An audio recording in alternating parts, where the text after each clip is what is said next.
അനുവിന് ഇപ്പൊ നമുക്ക് വോട്ട് ചോദിക്കാൻ പോലും ഒരാൾക്കാരുടെ പറ്റുന്നില്ല, അങ്ങനത്തെ ഒരു സിറ്റുവേഷന്. അപ്പൊ ഇപ്പൊ നിങ്ങൾ രണ്ട് സിസ്റ്റേഴ്സും നിങ്ങൾ ഇപ്പൊ മാക്സിമം സർക്കുലേറ്റ് ചെയ്ത് അനുവിന് വേണ്ടിയിട്ടുള്ള വോട്ടിങ്ങിന് വേണ്ടിയിട്ടുള്ള ആ ഒരു നമ്മളെ ഫ്രണ്ട്സ്, അതായത് ഫ്രണ്ട്സ് ആയാലും നമ്മളെ നാട്ടിലായാലും ഹോട്ട്സ്റ്റാർ ഒന്നും അധികം പേർക്ക് ഇല്ല. എല്ലാവരും കൊണ്ട് എല്ലാവരും കൊണ്ട് ഡൗൺലോഡ് ചെയ്യിപ്പിക്കുന്നുണ്ട്. പക്ഷെ ഈ പി ആറിന്റെ കാര്യം നല്ലപോലെ പി ആർ എന്താണെന്ന് അറിയാന്നുള്ളവര് നമ്മളോട് ചോദിക്കുന്നു. അപ്പൊ നമുക്കത് ഭയങ്കര വിഷമമാണ്. ഓക്കെ, ഇപ്പൊ അനു താമസിക്കുന്ന, ഇപ്പൊ ഞാൻ വന്നിരിക്കുന്ന അനുവിന്റെ വീട് തന്നെ ഒരു റെസിഡൻഷ്യൽ കോളനിയാണ്. തൊട്ട് തൊട്ട് തൊട്ട് തൊട്ട് ഇവിടെ നിറയെ വീടുകളാണ്. പക്ഷെ 3 വർഷം ആയോളൂ ഇവിടെ താമസം തുടങ്ങി. എന്നാലും അമ്മ പറയൂ, ഈ ഒരു ഏരിയയിലുള്ളവർക്ക് എല്ലാവർക്കും തന്നെ അറിയാമായിരിക്കുമല്ലോ ഇത് അനുമോളുടെ വീടാണ്, അനുമോൾ ഇപ്പൊ ബിഗ് ബോസിൽ പോയിരിക്കുകയാണ്, വോട്ടിംഗ് വേണമെന്നൊക്കെ.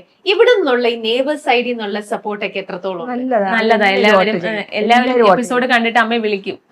വിളിച്ചിട്ട് അപ്പം അതിലറിയാലോ, ലൈവ് കാണുന്നവർക്ക് അറിയാലോ. ഇപ്പൊ സിറ്റുവേഷൻ മോള് കരഞ്ഞോണ്ടിരിക്കുകയാണെങ്കിൽ അമ്മയെ വിളിച്ച് ചോദിക്കും, കരയേണ്ട രമേ, കരയേണ്ട, വിഷമിക്കേണ്ട, ശരിയാവും, നമ്മളെല്ലാരും കൂടെ ഉണ്ട് എന്നുള്ള സപ്പോർട്ട്. കോള് വന്നോണ്ടിരിക്കും, അമ്മ ലൈവ് കാണും, ഉടനെ കൂടെ ഉള്ളവർ കോൾ ചെയ്ത് സംസാരിച്ചുകൊണ്ടിരിക്കും.